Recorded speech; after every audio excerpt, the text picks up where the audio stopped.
Последние новости из Туркменистана. Читайте нас в Телеграме и не забудьте подписаться. 7 января нынешнего года умер Батыр Бусаков, бывший министр национальной безопасности Туркменистана и замглавы службы безопасности первого президента Сапар-Мурата Ниязова.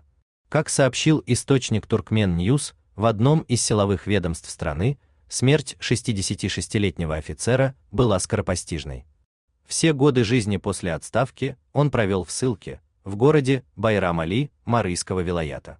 Бусаков страдал от гипертонии, но лечиться отказывался.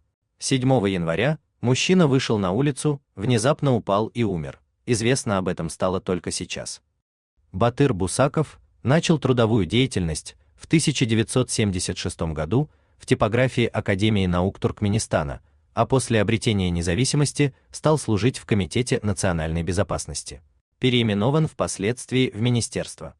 Также он значился заместителем начальника службы безопасности Ниязова. В мае 2002 года Бусаков стал заместителем министра внутренних дел и там курировал места лишения свободы. В сентябре сместил Порана Бердыева на посту главы МНБ. А осенью 2003-го Ниязов перевел его на должность заместителя начальника Государственной службы Туркменистана по регистрации иностранных граждан. Ныне миграционная служба. Батыр Бусаков – уйгур по национальности. Он был одним из немногих представителей национального меньшинства, достигшего таких карьерных высот. Информация о дальнейшей карьере офицера не публиковалась. Вместе с семьей он был сослан в Байрам-Али. По сообщению источника, там он некоторое время занимался фермерством, в частности разводил свиней. Лишь изредка Бусаков наезжал в Ашхабад навестить своих детей и внуков.